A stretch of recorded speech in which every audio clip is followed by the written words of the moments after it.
power of knowledge, the power of technology. This is you to the power of IBM. Find out how you can do your best work at ibm.com/you.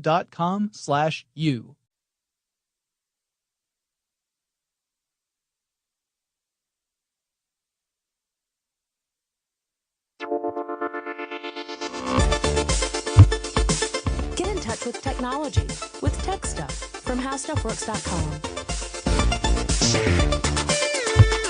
Hey there and welcome to Tech Stuff. I am your host, Jonathan Strickland. I'm a podcaster, y'all, over at HowStuffWorks.com. And if you've been listening to the show, you know I absolutely adore technology. I can't shut up about it, which is great because that's what they paid me for. Am I right? So today I wanted to kind of conclude sort of the episodes that have been leading up to this point. I did a 3-part series about the history of Valve, a very influential company in the realm of PC gaming.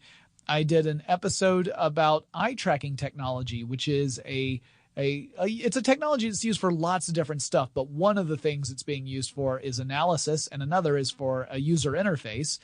And we talked a little bit about its application toward gaming in that last episode. But today we're going to talk specifically about the realm of professional gaming and professional gaming leagues, as well as how eye tracking technology is integrated into that world these days. So think of this as the conclusion of that loosely serialized series of episodes. And then after this one, our next episode will probably be about something completely unrelated. So if you are satisfied, satiated, let us say, with video game content, fear not. We will cover something different in our next episode. If you love video game content, fear not. Eventually I'll get back to it. It'll happen because it plays a big role in tech. Now, let's talk about eSports. I've covered related topics, including some way back in the old days of Tech Stuff when Chris Paulette and I used to shout our podcast from the top of a building in Buckhead in Atlanta, and the only way you could hear it was if you were in the general neighborhood. There is a classic episode titled, Can You Make a Living Playing Games? And that original episode came out on July 27th, 2011. Holy cow, guys. I've been doing this show a long time. The answer, by the way, is yes, you can make money playing video games if you're good enough. We're going to talk a bit today about the industry around competitive professional video game players, better known as eSports. I'll have a chance to chat with Robert Ocalini, VP of eSports products over at Turner Sports. And later on, I'll also chat with Brian DeZayas and David Chen of Alienware to talk about the use of eye tracking tech in eSports and how it can enhance the experience. We've got a lot of wonderful folks who gave over their time and their expertise to help make this episode happen. So big thanks to all of them. And I can't wait for you guys to hear what they have to say because they're really fascinating people. But before we dive into that, it's always fun, at least for me anyway, to talk about the history of whatever the subject is at hand. So how old do you think eSports to be? Do you think it rose up in the 90s? Like maybe the late 90s over in South Korea? Or maybe you would go back to like the 1980s when people like Billy Mitchell established world record high scores in arcade games like Pac-Man? Well, depending upon your definition of esports, the real birth of the industry dates back to 1972. That's when students at Stanford University pitted their elite gaming skills in a tournament of Space War.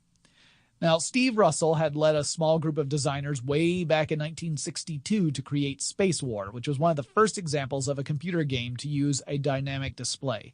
Now, ever since we've had computers, people have been trying to figure out ways to make those computers do stuff that they weren't intended to do, like play games. The original computers weren't meant to do that, but you get enough people who are mathematically gifted together, and they start thinking about the potential for math to do practically anything. Eventually, they're going to start creating programs that play games, including things like tic-tac-toe. But it wasn't until the 1960s that people were looking at the potential of creating displays for computers. Otherwise, you were getting readouts that were either on paper or sometimes just a bank of lights would light up a specific way, and that's how you knew what the output was of whatever your input was. So Space War was one of these early examples of a game that uses such a dynamic display. Players would control one of two spaceships. There was one called the Needle and one called the Wedge, and they were called that because, obviously, of their shapes.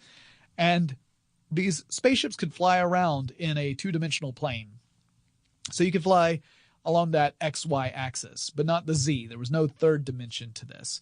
And it looked like a little space field, and you were technically you were flying around the gravity well of a star. So there was this gravitational effect that came into play with the game. And your whole goal was to destroy the other starship. So it was a player versus player game that came out in 1962. And by came out, I mean it was developed for what at that time amounted to a supercomputer. And if you also happen to have a supercomputer and you could get a copy of the code, you could install and play that game yourself.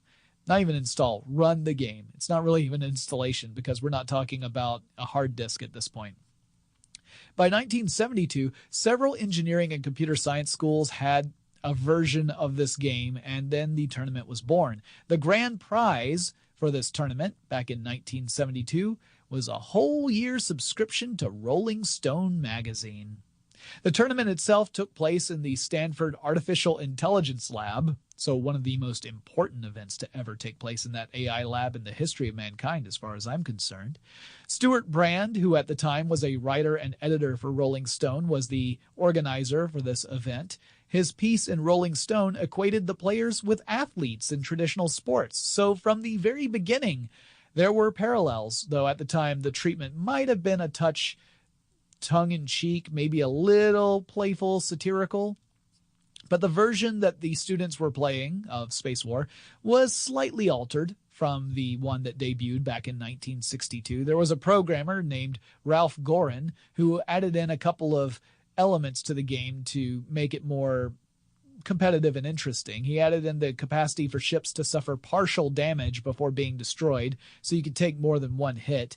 And he also threw in some space mines, so some obstacles that you could deploy within the game field, and maybe your opponent would fly into them and destroy himself. And that would just make the game more interesting to play and watch. By the way, Ralph Gorin would later go on to create the world's first spell checker. So when you hear about some of these people who were involved in this tournament, a lot of them went on to do some very important things in the realm of technology and computer science. Now, the winner of that first tournament was a guy named Bruce Baumgart. And Baumgart would go on to work at the Internet Archive, and later on he would become the head of operations at Cool, C-U-I-L.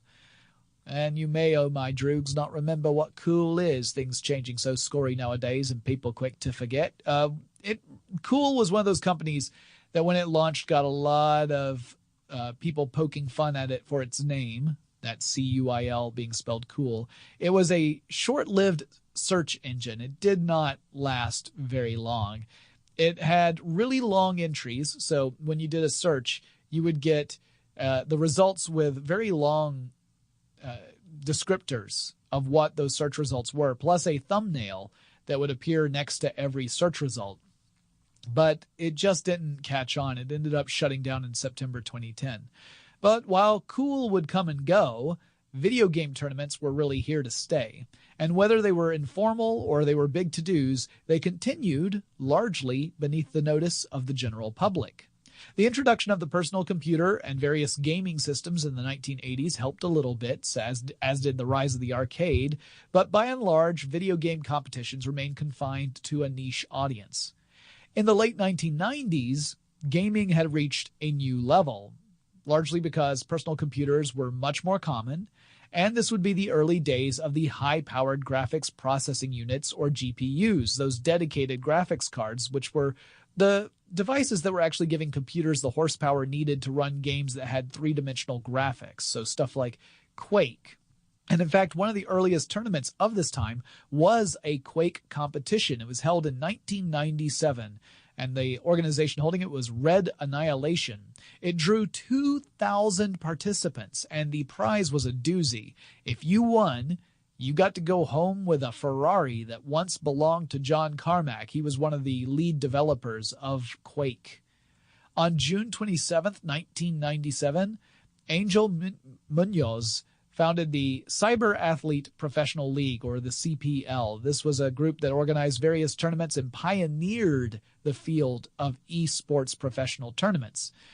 It operated out of the United States until 2008, when the company nearly dissolved due to an overcrowded scene. It got acquired and then sort of relaunched in China.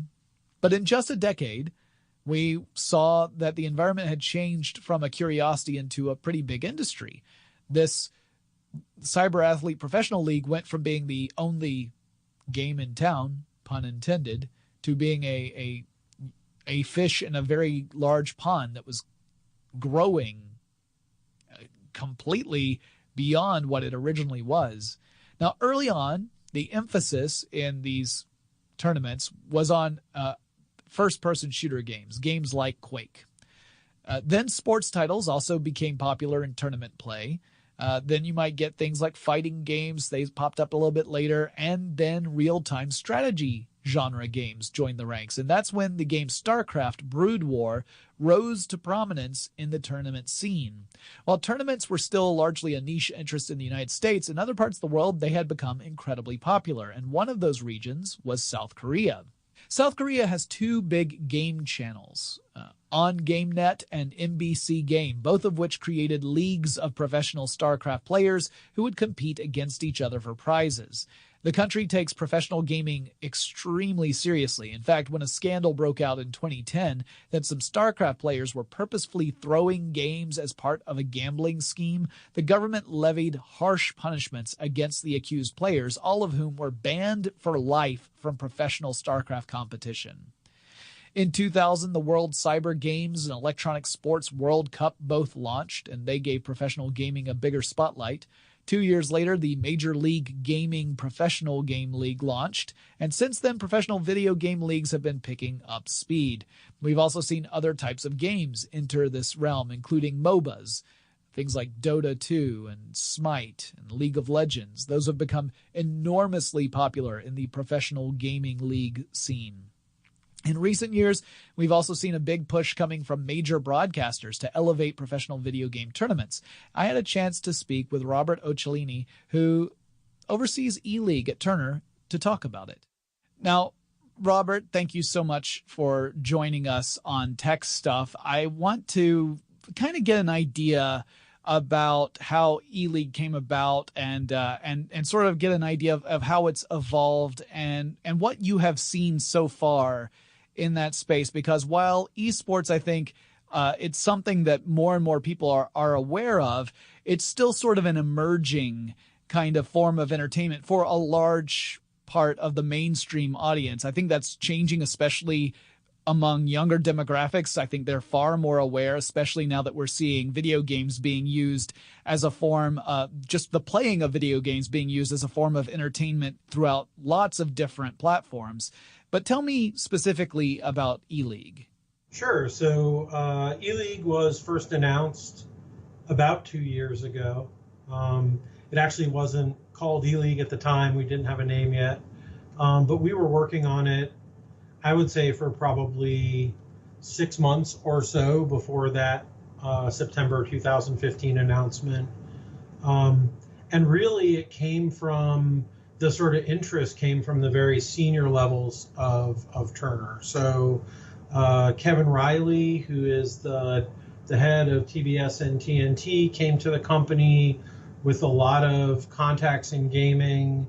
And, you know, he's in LA, and esports has really taken off in Los Angeles. And so he came in with a lot of interest in esports. And then from the Turner Sports side, you know, Lenny Daniels and David Levy had a lot of interest in the space. They saw, you know, they kept hearing that this space was developing. They kind of saw what was happening. And actually, at first, at the time, I was working on the NBA's digital products here. I did 7 seasons working on the NBA mobile apps and over-the-top apps and NBA League Pass.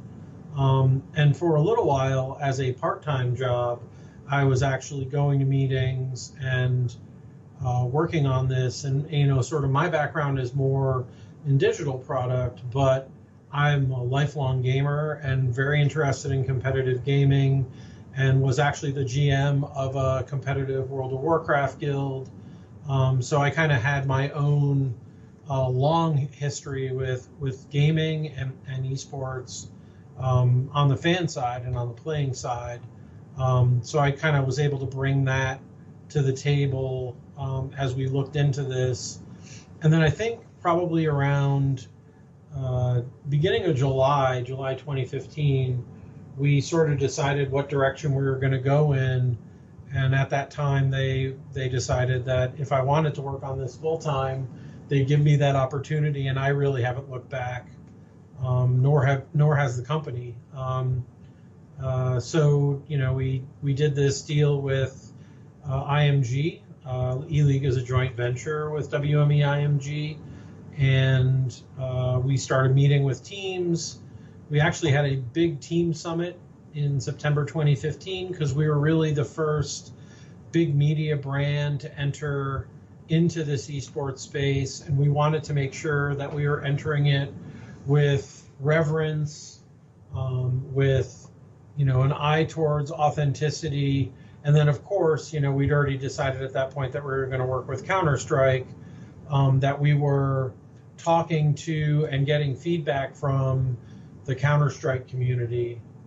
About 2 months later, we came up with a name and logo and all of that stuff and launched our website. And then in January of 2016, we did our very first tournament, the Road to Vegas, and that was essentially sort of an open qualifier for one of the spots in our inaugural season later in 2016. We really started the league and league play in earnest in May of 2016 with our first Counter-Strike season. We followed that up later in 2016. We had the opportunity to do the Overwatch Open. We were like the first big Overwatch tournament. And then we did a second season of Counter-Strike. Around that time frame, we were also awarded the first Counter-Strike Major of 2017. And we did that in January. And then in 2017, we've branched out a little bit and have done some stuff with Street Fighter.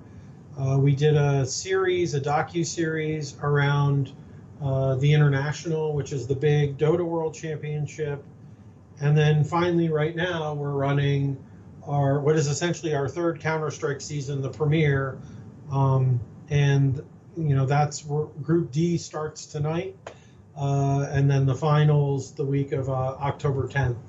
So, it's been kind of a wild ride. We went from nothing and no organization to a thriving business with a lot of employees, and have done a lot of tournaments at this point. I think the only other thing I'll add that I shouldn't have glossed over is the amazing studio that we built downstairs that's built for esports. Whether that game is 1v1 or 6v6, we have built the studio in a way that it can easily support any game that we want to do. And then of course we've got all of the other stuff you would want: practice space for the players, a player lounge, first class green room for our talent, and then all the tech that you would need to support doing something like a Counter-Strike tournament, which is a pretty big undertaking. Right, where every tiny little technical detail can end up having an influence on actual gameplay. It is really important as well, pointing out to my listeners here, that by going this route, by having the tournament where you've got the system set up where you're going to have a really good approach to running these games, it also means everyone's on equal footing. It doesn't mean that you're not worried about someone who's souped up their game engine or their game system so much that they're going to have an unfair advantage over anyone else. It really does bring it down to skill, and in the case of games like Counter-Strike, really good team communication and team cooperation. I'm really fascinated by this, and since you've had experience working in a realm that was focused on traditional sports, something that I think a lot of people can kind of get their mind around.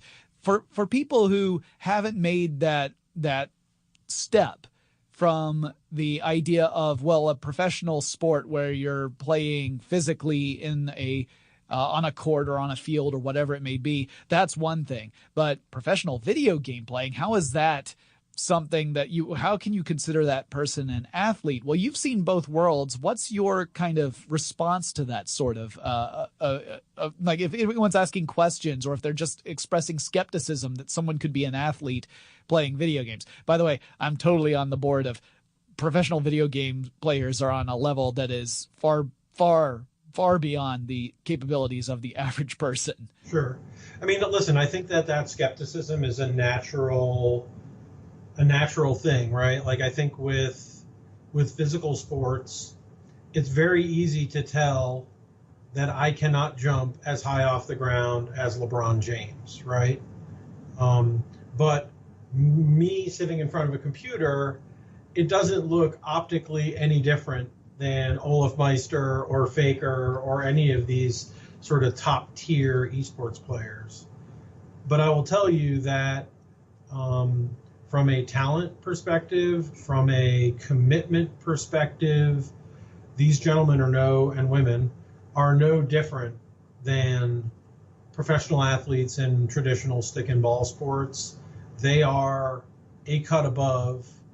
And, if you were to put an average or even above average sort of casual video game athlete up against these guys, they would just get completely and utterly wrecked.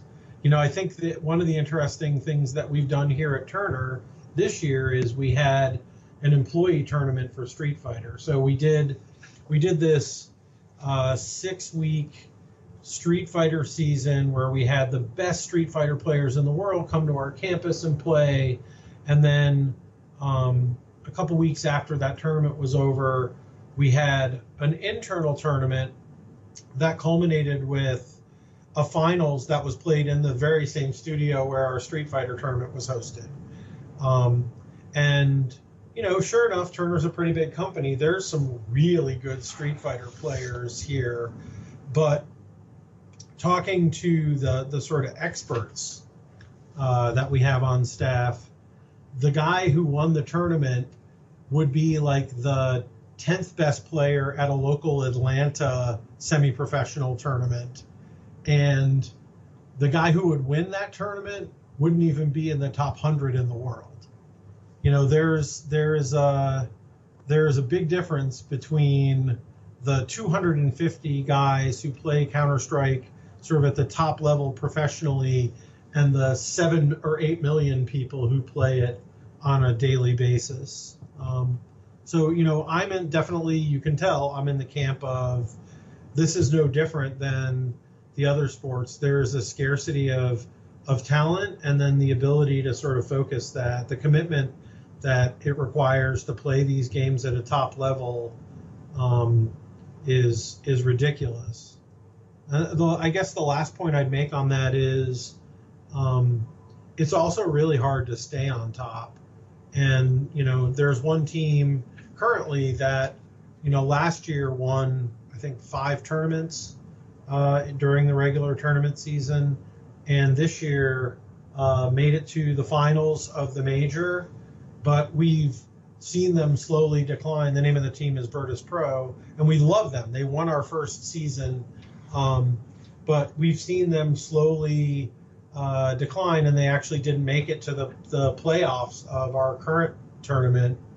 And I think that shows like just how tight it is at the very top, right? Like even just kind of in 6 months, a team can go from being virtually unbeatable over a 3 or 4 month time period to not even making it to the late stages of any tournaments. There's that very top level is the top of the pyramid in every way, shape, or form.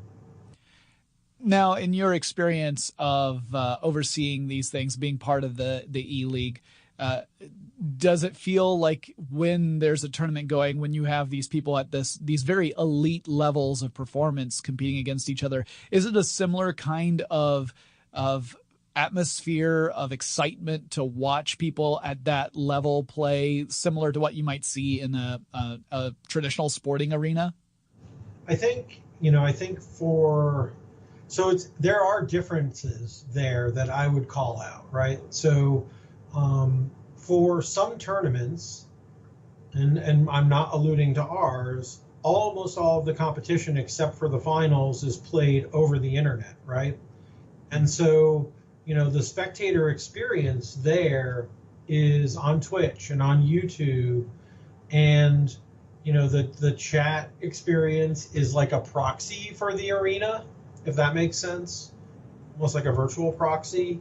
I would say, though, at the very top level, if you were to attend like our finals at the Fox Theater in Atlanta for the major, or an ESL 1 in New York, or the finals of a DreamHack, they have all of the same trappings and crowd engagement that a professional Atlanta sports team has. And I'm a season ticket holder for our new MLS team, which probably has about as good fan engagement as you could possibly have, and it feels the same to me as the really rabid fans for the finals of our major, or the finals of the Dota 2 International. I went to that this summer too at Key Arena, which is where the Sonics used to play in Seattle. So even the same buildings in some case. Although I will also say those buildings can sometimes not be the best venues for watching esports, because you're trying to watch on a screen and watch kind of what's going on stage. But what's going on stage a lot of the time is some guys in headsets yelling to each other, right? Like the more interesting thing is the combination of what they're doing with what's happening on the screen. Right. Similar to what we've seen with various platforms where people are setting up webcams to capture their footage of how they react while they're playing games. I imagine something similar is useful in this kind of realm. When we come back, we'll talk more about the advances in technology that are making it easier and more enjoyable to watch gaming as a professional sport. But first, let's take a quick break to thank our sponsor. Hey Noel, welcome to the promo for our new show. Ben, thank you. I love promos, and I'm glad to be in this one where we talk about the fact that every Tuesday and Thursday, you and I discuss some of the most hilarious, bizarre, and at times ridiculous stories of human civilization. Oh, yeah, and it can get weird pretty quickly. Yeah, did you know that Winston Churchill almost had his face blown off by a chocolate bar bomb? Or that San Diego was almost destroyed by a real-life rain-making supervillain? These are just a couple of the topics that you will hear on Ridiculous History on the How Stuff Works podcast network. So check us out anywhere you get your podcasts, and be sure to subscribe on Apple Podcasts so you never miss an episode. In a previous episode, I spoke with Oscar Werner over at Tobii Tech about eye tracking technology, and we talked a bit about how it could be used in professional gaming. But to get a more thorough perspective on it, I had a conversation with Brian DeZayas and David Chen of Alienware about how it's transforming esports. Yeah, so one of the things that Alienware is always doing, right? We're always trying to look for the next innovative thing, what's going to help gamers, whether they're professional or just, folks that just want to have fun playing games. How can they have more fun? How can they get better at their games? And so on, right? Just make it as immersive as possible. So, as we launch and look at new technologies, one of the things that was coming down the pike several years ago is eye tracking. Now, historically, you've thought of eye tracking or, eye tracking mainly for some cool stuff like trying to maybe log into a computer or something like that, kind of like facial recognition. But as the technology's evolved, as it's gotten smaller, been able to put into laptops and things like that, there's a lot of innovative ways to things we could do as you're just tracking where the eye's looking. And so what we started working with Tobii on is how can we adopt that and tie that into something meaningful for gamers. And at the same time, we've seen and known that gamers are always looking for an advantage. So I'll give you an example. When most gamers will, at some point, if they're really into a game, right, they're going to go to YouTube or they're going to go onto Twitch, and they're going to try and get better at their game. They're going to look at tips and tricks, and I'm even doing it today. I'm heavily invested in PUBG, and it seems like every other day or every day I'm trying to see, where can I get some tips and tricks and get better at it, because I'm not very good, Jonathan, but I dive in there anyway. I completely sympathize. Kind of but it's too much fun to avoid. So, but kind of that nature and just wanting to get better. And eye tracking, as we're thinking about how to leverage this, provided a real way to track how the best players in the world at a specific game or any game that they're playing, where are they looking? Gaming is so much about where you're looking, where you're paying attention, where your focus is. And eye tracking really enabled the world, and we'll talk definitely about this, but it enables gamers to see where the best players in the world are looking at any point in time. So are they looking at the mini-map? Are they looking down the corridor? Are they looking down a hallway right before, they frag somebody or they get fragged or whatever it might be happening in the match? So we saw this real opportunity, this real thing that gamers are looking to do, and that's get better. And this technology that really allows a new level of data capture. And then you turn that into some analytics and can actually put out some pretty interesting information. So that's kind of at the very beginning, conceptually, when we're just, sitting around with, our internal product group teams, our internal marketing teams, talking to eSports organizations, and, our third-party partners like Toby, talking about what are the priorities that we have coming up. This isn't just something we spoke about 6 months ago. This is years in the making of understanding what gamers are looking for and working with these technology partners. So that's kind of how it all started. And David, if you have, you obviously played an integral part for us here in getting this technology rolled out with Turner and eLeague. So if there's anything you want to add on where this started, please feel free. Yeah, I would just say, to your point earlier, a lot of this technology and research into this technology as part of gaming, even beyond gaming, has been around for a couple of years now, and it hasn't really been until the technology has become, smaller and more nimble, that it's, hitting this more consumer level focus. But I'm sure in the past they've been using eye tracking to look at how people respond to ads online, when they do heat mapping on websites and where people respond.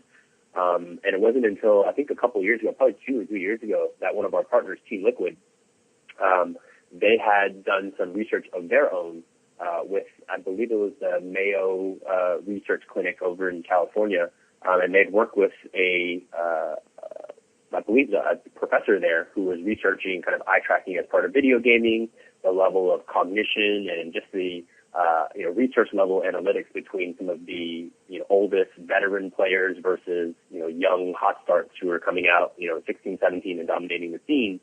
And the research that he saw in some of these games are really startling, as far as veterans being able to still keep an edge ahead through their experience and just how quick their eyes are, and being able to cycle between icons from 100 different characters, and they have a lot more in their memory bank to pull from and react from than a lot of these younger players. And again, at that time, that research was probably being done on a $10,000 to $12,000 piece of equipment that was tracking your eyes, and it was cumbersome.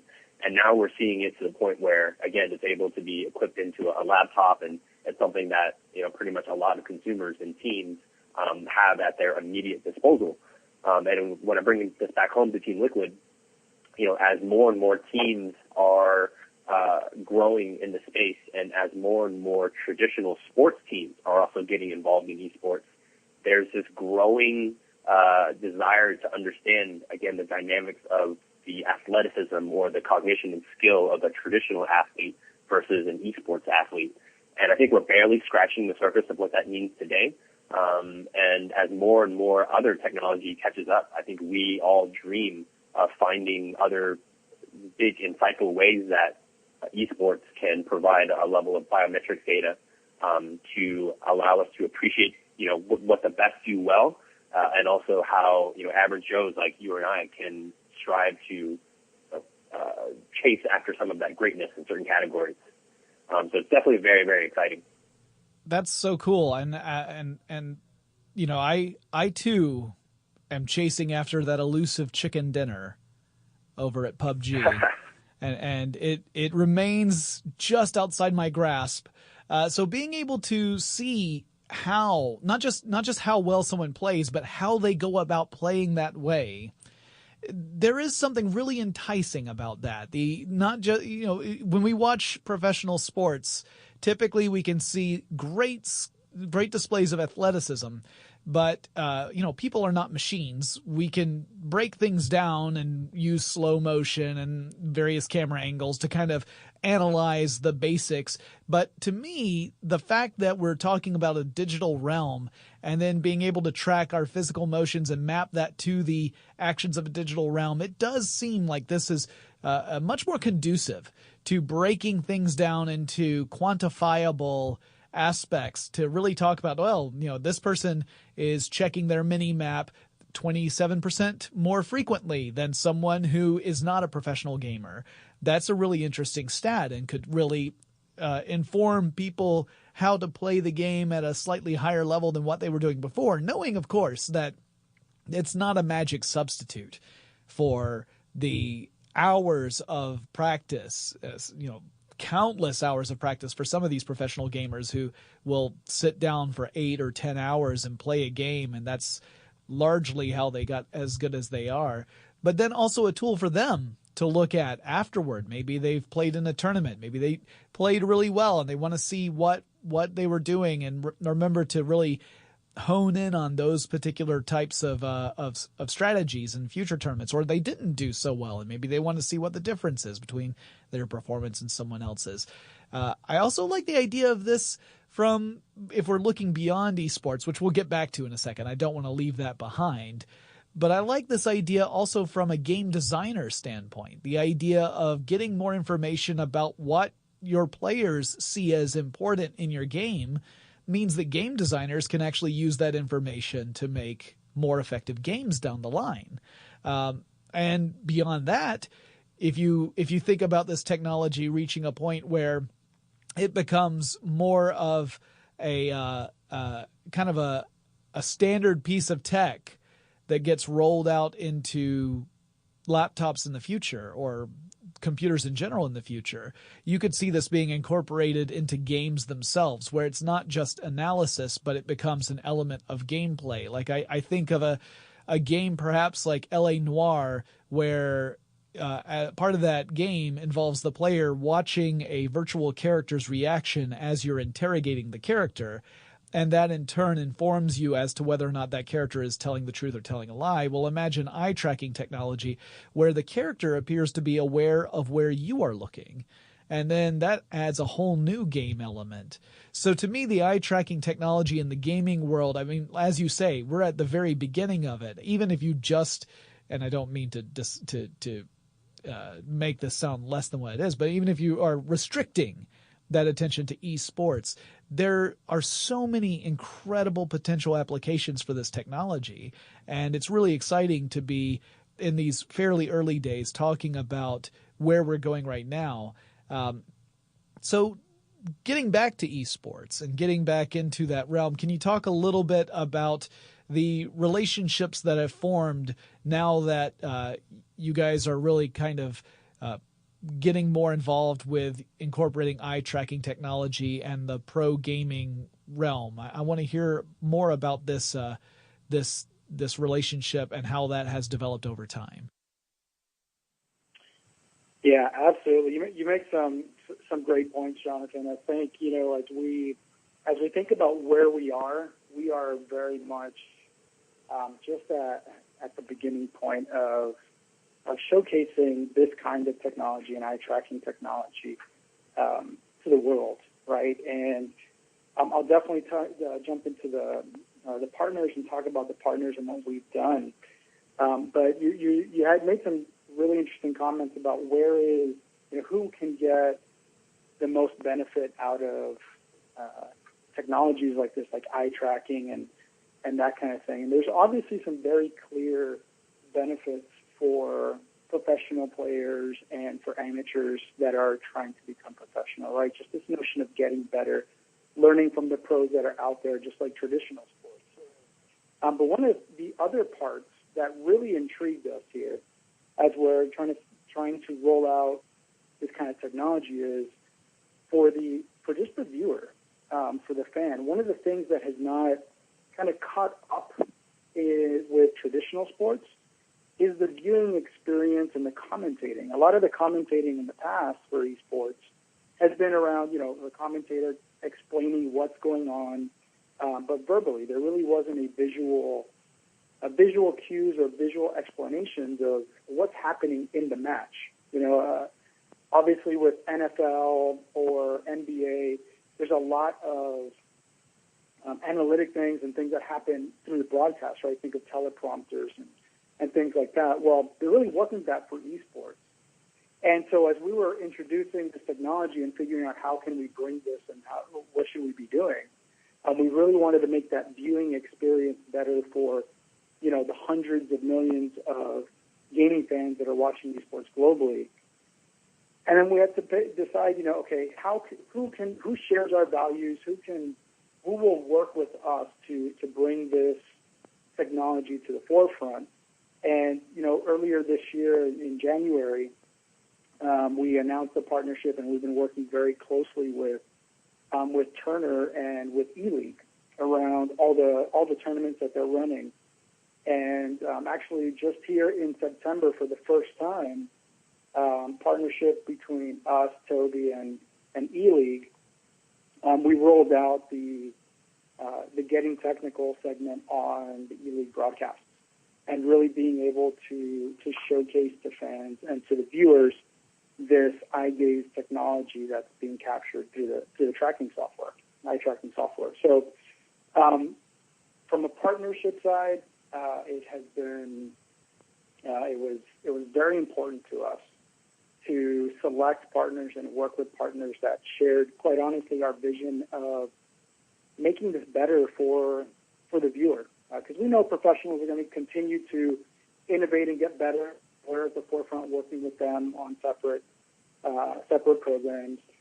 Amateurs are always going to look to get better because they want so badly to become a professional. But there's a ton of people that just enjoy esports because of what it is, and how can we make it better for them? So, David, I'll hand over to you because you, again, would love for you to chime in and talk through just the relationship we have with Turner and eLeague and how all that came together. Yeah, absolutely. I feel like this boils back down to a point of trying to be a good steward as far as a leader in the industry on behalf of esports, and really just making it a bit easier for viewers overall to get more out of the viewing experience, whether they're seasoned veterans who have been watching the game for a long time, or some who may be new to the game as well. We've seen the studies from Newzoo that say 40% of a lot of these esports viewers don't even play the games that they watch. So if we're trying to help esports grow in the Western world, that's likely going to be introducing esports to people who are very new to the game, maybe your family, maybe your friends, things like that. So when it came to working with eLeague, I think it was a no-brainer for us to start off with Counter-Strike. When you look at the landscape of esports titles out there, you could look at your League of Legends, your Dotas, and your MOBAs out there. It does have a rather high learning curve for people who may not be as familiar with the title. So definitely when you look at a game like Counter-Strike, there's really nothing to misunderstand about, don't be on the wrong pointed end of the gun.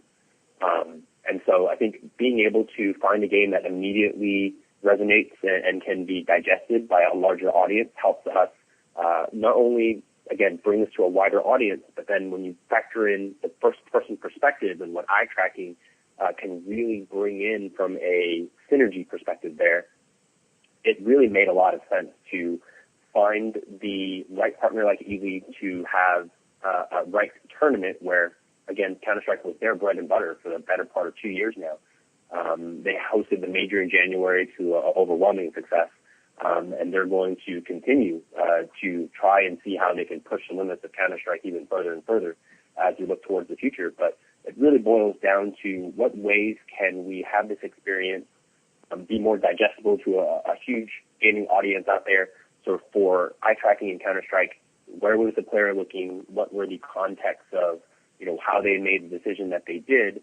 And we've seen a lot of excitement from it. We've seen a tremendous amount of excitement from the fans. They've been really receptive of the eye tracking clips. They've been telling us how they want to see, other players, specific players, get put under the microscope.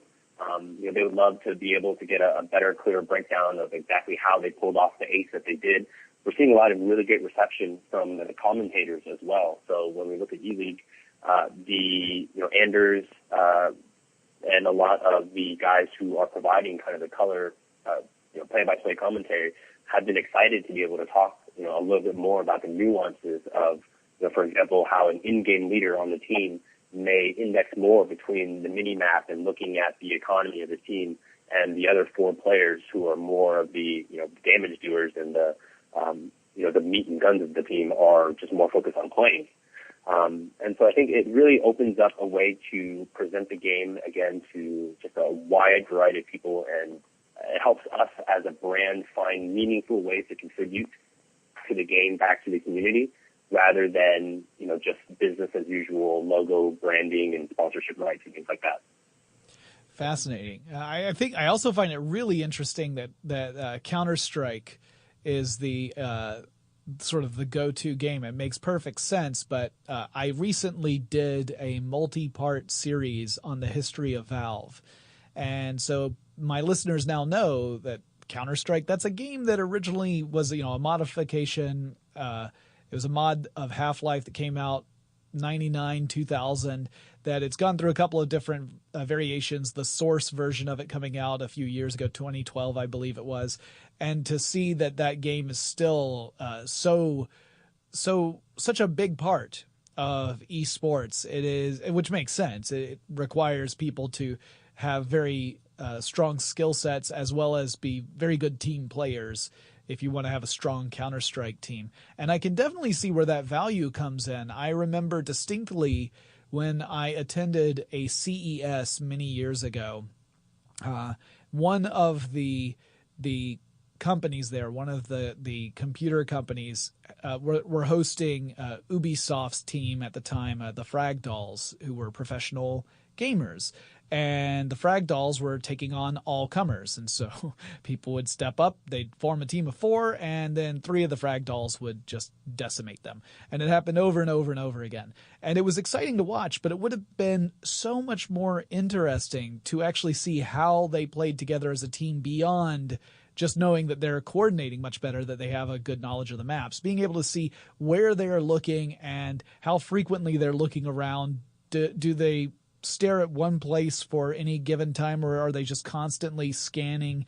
That sort of stuff would have been really interesting to see. So I find this really exciting. And as you point out, it also, by giving more information, by informing the audience, you spend less time trying to familiarize yourself with the way the game is working. It becomes much more apparent early on if you're able to see what other people are looking at.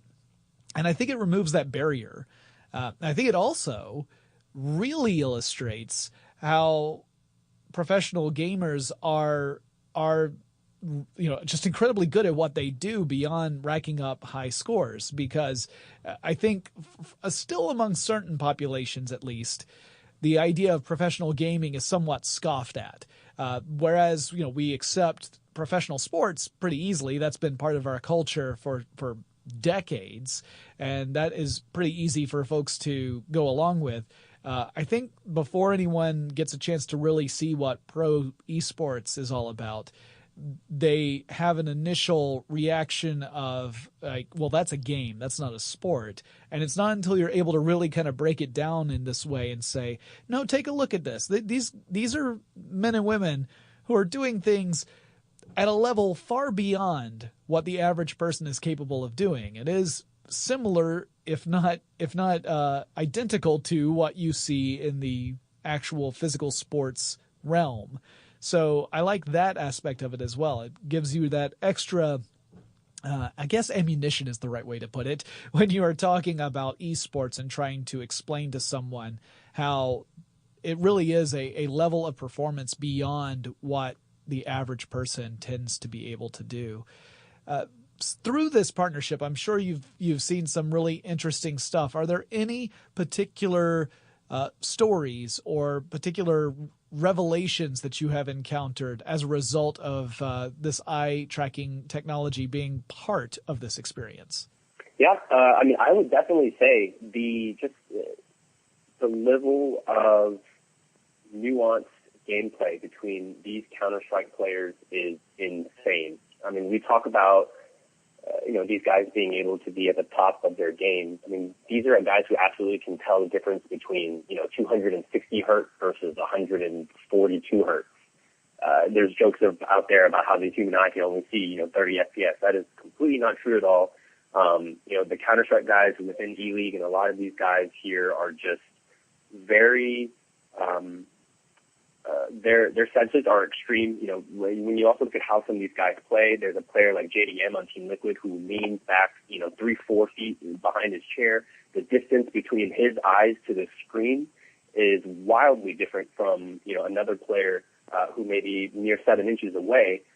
We found that to be interesting in the studio setting when it comes to calibrating the eye tracking units for the various players and making sure that the way that they compete is how they're being calibrated at the time. But I think just at a very high level, people, once we slow down the game and once we get the replays and all the technology finally as caught up to be able to subtly break down the nuances of how quick they are in terms of milliseconds and hundreds of milliseconds, we're going to quickly see just, the difference between the top 1% of players and the rest of us out there. And that's going to be very exciting to see. Yeah, and something else that stood out to me here with the initial rollout and kind of the first time the Getting Technical segment has started to run on the E-League coverage has been the fan reaction. So, I mentioned, part of the reason that we're doing this is we want to improve the viewership experience, selfishly for us as gamers and fans, because we're watching these things ourselves and we want to be able to have a better viewing experience. But if you look at the feedback, just on Facebook comments, on what you see happening on Twitch, on the E-League broadcast, like the comments from fans is really encouraging around this. They appreciate this technology. They appreciate being able to get a better glimpse at how these professionals are performing real time, something they've never seen before. So, as we roll out new innovations and technologies, we do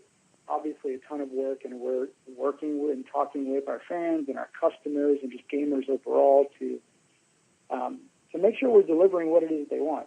Ultimately, Alienware is trying to deliver that ultimate gaming experience. We feel this plays right into that, but it's always reassuring when we go down a path and we work with partners and roll out new technologies and new features and so on to see the fan reaction is a positive, is coming back positive, and that to me has definitely stood out. I haven't seen anything negative around this technology. Just a lot of appreciation from the gamer community. Well, I love that there is one thing I do want to add. Oh yes, is please. In the fan feedback, people have been clamoring about what a anti-cheating tool this may wind up being. It's curious to see, because what if one day we all had monitors that always tracked our eyes and you could never disable that? That would be a very interesting future. When we come back, we'll chat a bit more with Robert from Turner about how they took the challenge of taking the tech created by Toby and Alienware, and they found a way to incorporate it into esports broadcasts. But first, let's take another quick break to thank our sponsor. With exponential knowledge and technology, you can realize exponential outcomes. This is you to the power of IBM. Find out more at ibm.com/u.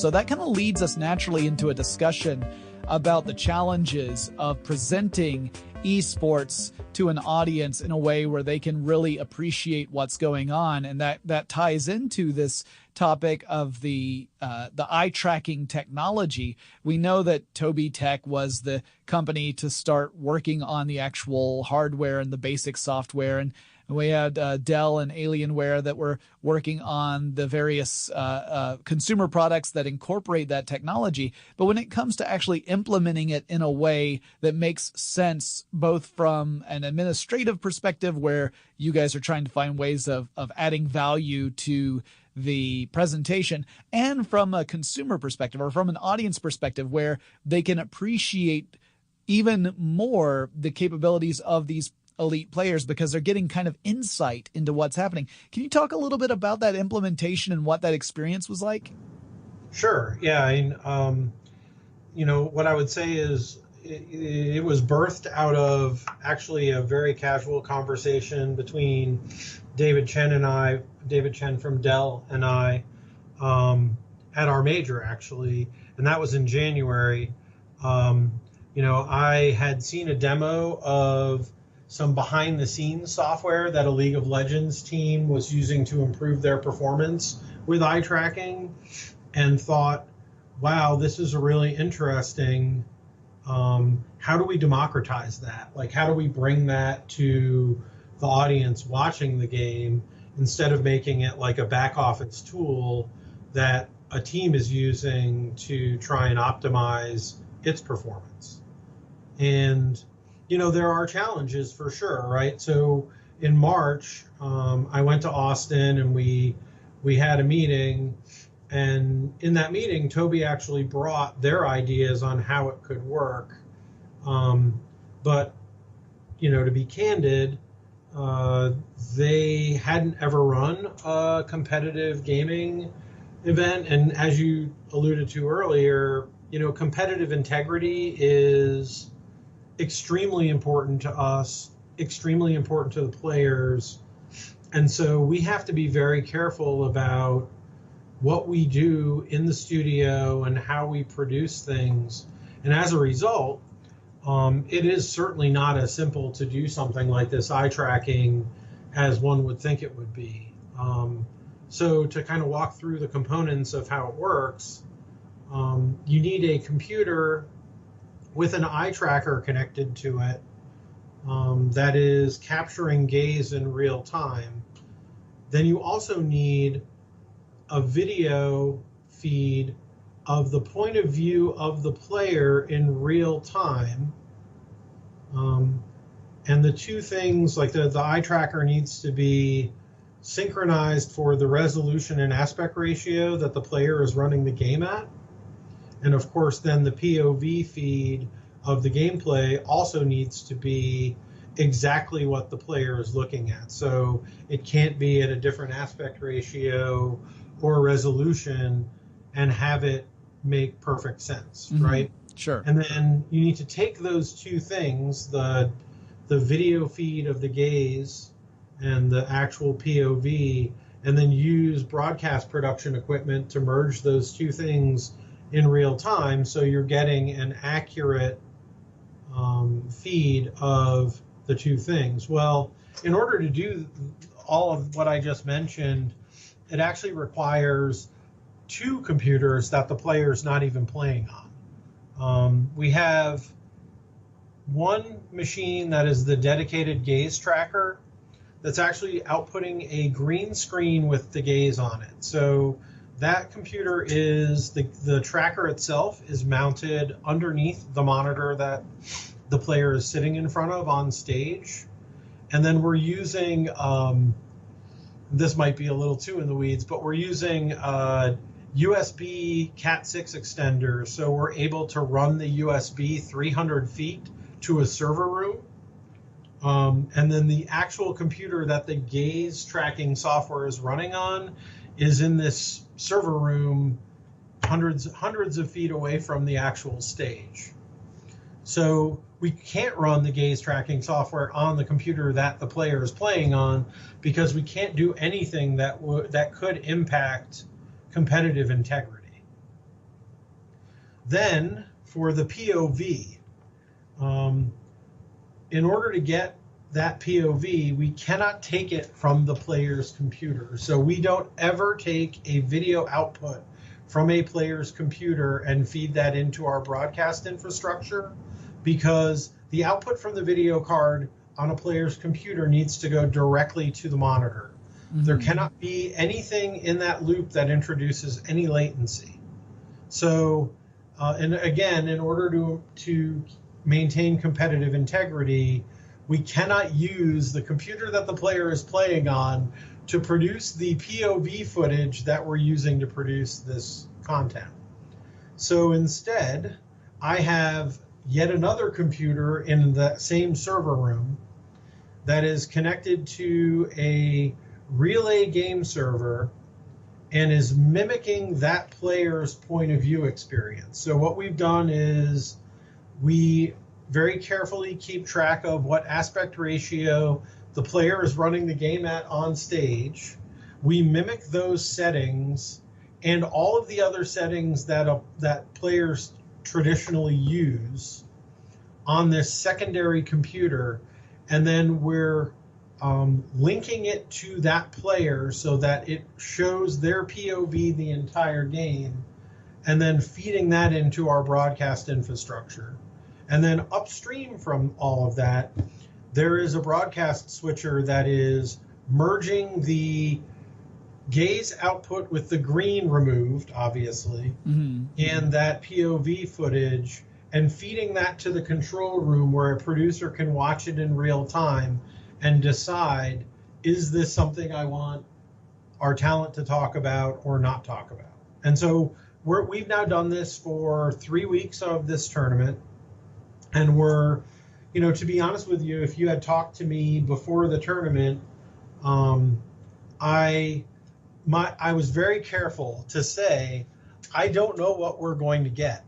I don't know what kind of insights we're going to get. I don't know if this is really going to be like super interesting content or just interesting content. Is it going to reveal things or not reveal things? All I knew was that we had a proof of concept that we could capture this, and then we were going to see what we could do with it. But I think we're really, really pleased with how the content has come together, and the fans are just blown away. I think, it's a statement about what Turner Sports brings to the eSports space, where we're trying to constantly be additive and constantly be innovative, but not doing innovation and additive things for the sake of doing them to enhance the fan engagement and the fan viewing experience. And with this, what I would say is there is nothing analogous to this in traditional sports. You can see where a player runs, you can see them kick the ball, but you have no idea about like what they're looking at in real time or what their intents are or what they even consider, right? Mm-hmm. You don't really have any raw data about their thought process in traditional sports except what they tell you, right? Mm-hmm. But with this data, this content, it reveals thought process in a way that nothing else in sports or esports does at this point. You see them look, do their mental check. What's my health? How much ammo do I have? Where are the rest of my team on the map? Like, you see that in real time in the content. We haven't gotten to the point where we can really do this real time in a player yet, although I want to do that at some point. And I'm so excited because it is really like this super interesting combination of biometric technology that is not very invasive and this sport that is like sort of made out of data. And it would be almost impossible to do this for traditional sports. Like, I'm very fortunate in that I'm a part of the team that also does the production for our NBA games, also does the production for our MLB games. And so I get to hear some of the behind the scenes stuff that is considered and talked about. And we certainly don't treat esports any differently than we do those other things from a thought process perspective. But, as I'm sitting in the meetings in the last couple of weeks and we're talking about MLB, like I'm actually thinking, wow, wouldn't it be cool to see like gaze trace as a batter's in the batter's box and the pitch is coming in. Mm-hmm. But like there is no way to do that. Right. But be super cool. So this is like that though. This is a step in that direction, right? So I mean, for me, like I think it's super exciting, and I would love to see this sort of like intent-based data capture. What did he really look at? What did he consider? I would love to see that in baseball or football or basketball. How cool would it be to see the quarterback's checkdowns in real time in football? What did he consider before he threw the ball over there? And what did he see before he threw that ball? Like there's just not anything like this. So to tack back to esports though, and the content that we've captured so far, I think some of it has revealed, oh, that guy does exactly what we expected. And then in other cases, it's like, wow, he spends a lot more time checking the more basic things than you would expect. And I think, with players, other players like, regular stream of consciousness, like everyday Counter-Strike players, this is an opportunity for them to kind of learn, oh, wow, when I go around that corner, I don't look at that box. I start over there and sort of optimize their game too. Yeah, I also like how, you had this incredible challenge of being able to, like, all the pieces were there, but in order for them to actually work, you had to go to these enormous considerations so that you did not affect the performance of any player's machine, because clearly it would be the same as if you were to mess with a professional athlete in a traditional sport. If they were to mess with their equipment, it would be almost like sabotage. So you're talking about like the not wanting to put any kind of load on a graphics processing unit that is meant to run the game on the player's machine. I would say that that's sort of analogous to what you were saying with professional sports in the physical realm. The idea that we can't really do that eye tracking technique with traditional sports, largely because it would require us to outfit professional players with additional equipment that would then in turn affect their performance. Thus, you end up with the classic quantum physics issue of anything you observe, you are affecting, right? So it's interesting that, you had to find that workaround in the professional sports arena for pro video gamers. And I think once you do consider that in the realm of the physical sports as well, even if you're not familiar with professional video game sports or e-leagues or anything of that nature, you start to say, oh, well, now I'm getting it. I see. It's like, if I walked up and I realized that the bat that I want to use is nowhere to be found, and I'm going to have to use a different bat, and it's one that's of a slightly different weight, and it's enough when you're talking about at that elite level of performance that it makes a measurable difference. So I'm glad that we were able to have this conversation and kind of get that perspective, because I think it's very enlightening to people who are unfamiliar with the subject. Is there anything that you have witnessed in your time with E-League that stands out as one of those really special moments, whether it was in a tournament or maybe it was when you were when you saw this eye tracking technology all kind of come together, but anything that kind of is particularly special in your mind? I mean, from my personal experience, to kind of tack back to personal, there's kind of three moments for me, to take a question that asks for one and to answer with three. The first was the finals of our first tournament. We released Game Command, which I have not mentioned, but it's a Mosaic player, so like a user-directed experience where end users can choose to watch any of the 10 players who are playing in real time, or actually watch all 10. Releasing that out into the wild and seeing the fan feedback on it, because there was literally nothing like it in the world at that point, and there actually still isn't. Like, there's still nothing where you can watch all 10 players at the same time in one UI. But that was the first.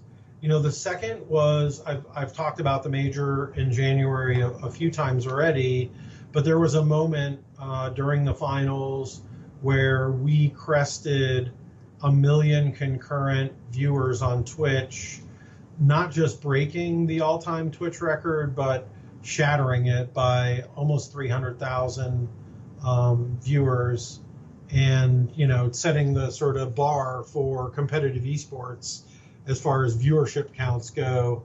And then the third, honestly, is this eye tracker stuff. It's always interesting to start with a theory I guess in March we started with a theory, and go to proof of concept in June, and then be sitting at a desk with white knuckles in September, hoping that that vision and all of the workarounds and hard work come together, and then to see the fans react so positively. Really, that's what it's about, right? It's not about me or building a cool thing, as much as I love building cool things, and that's kind of what I've made my living doing. What's important is that other people are getting some value out of that, and no other people are more important than the fans in the scene. So to see that, and then to see what they do with it, right? Like, they've taken it and turned it into memes and jokes and everything. Like, to me, that means it's been accepted, right? Like, at the highest level, when they start making Reddit threads about joking about past tournaments with eye tracking turned on, then to me that means we've done something neat. Like, those three moments for me are the three most special among many, many special moments over the last 3 years. Those are great stories, and I love that this trend has been picking up steam for the last, not to use a Valve joke, but has been picking up steam for the past few years, and seeing not just the professional video game sports industry really coming into its own in the United States. Obviously it's been a big deal in other places as well. It started really in the US, but I would say that it kind of blossomed in South Korea, and then is now finding more acceptance in the United States, which is great.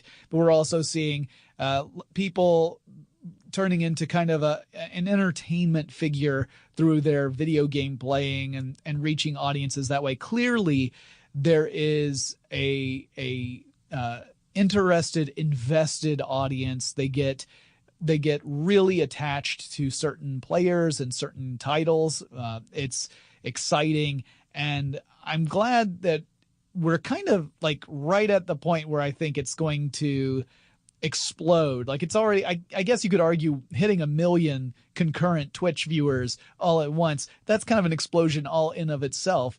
But seeing this cusp of acceptance is really exciting to me, because I've been following professional gaming for a while in its various formats, whether it was through league, tournament league play, or whether it was a group of sponsored players who were there to help represent a particular game developer, anything like that. I've been following that stuff for years, and seeing it now get to a point where there's a real awareness and celebration of it is exciting to me. I love games. I love playing games. I am awful at them, but I still enjoy it. We were talking before we started recording about the games that we would stream, and I believe you mentioned a very popular MMORPG that you occasionally would play. Yeah, I'm not afraid to break out World of Warcraft on occasion. That's fair. Among other games. Yeah, I my go-to. So I used to, so people can know, in interest of full disclosure, the game I'm most known for streaming, because I don't do it very frequently, is Minecraft, because I would hold a marathon session of Minecraft as part of a charity event every year, and I would play 24 hours straight of Minecraft. And then for whatever, when people would make donations, at whatever level they would donate, I would build a monument in Minecraft out of materials that were comparatively difficult to find. So the more you donated, the more rare the material had to be in order for me to make a monument significant for that donation. And it was not creative mode. It was, regular mode turned on, all the enemies, everything. And let me tell you, somewhere around hour number 16, things get special. But yeah, I have a love of this as well. So I cannot wait to check out the E-League play. I cannot wait. I plan to actually be at the finals. So I cannot wait to see that in person. And where can people go to experience this? I mean, eleague.com is the one-stop shop for everything you'd want. When we're live, that'll point you to all the different viewing experiences that we have, and it'll give you schedule information, anything else you would want. Excellent. Robert, thank you so much for your time. I really appreciate it. And I hope that we get a chance to talk again in the future. Awesome. Thanks for having me on. I really appreciate the conversation. Clearly, there's a healthy audience out there for professional gaming, from entertainment personalities to tournament players. And it'll be really interesting to see how the industry evolves from here. Could we one day see video games take a place with traditional sports in something as celebrated as the Olympics? Or will there always be at least some level of stigma in place that will prevent that from ever happening? And does it really matter as long as people are having a good time playing or watching games? I can say this.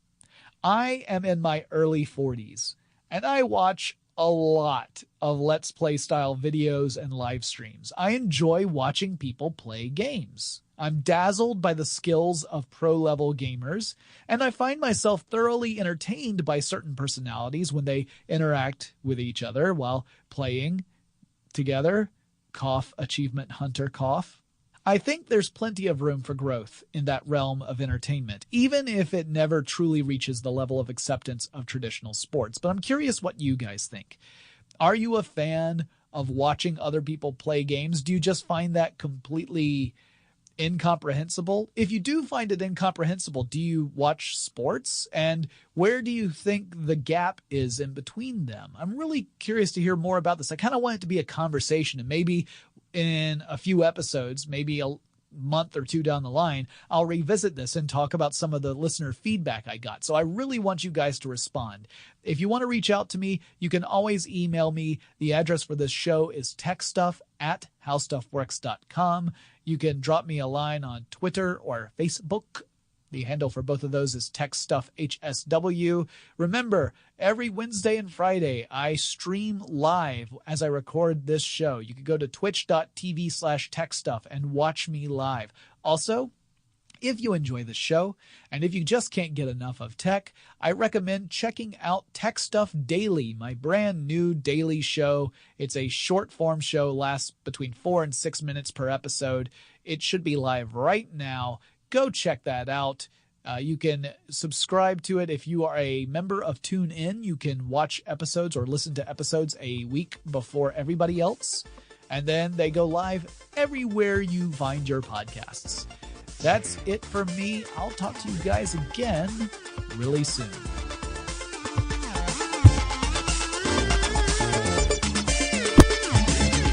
For more on this and thousands of other topics, visit howstuffworks.com. Hey there, podcast listeners. I'm Will Pearson, and as always, I'm joined by my good friend Mangesh Hattikudur. Every week on Part-Time Genius, we answer big questions, like, can you game a dog show? I mean, Westminster is America's second oldest continuous sporting event. But are there shortcuts to winning? We'll meet the Michelangelo of poodle groomers, learn how to get an obscure dog breed into the show, and question things like, why do they have separate bathrooms for male and female dogs? Every episode is jam-packed with incredible stories and hilarious facts, all as we try to nail down a serious topic. So check us out already. You can download Part-Time Genius on Apple Podcasts or wherever you get your podcasts.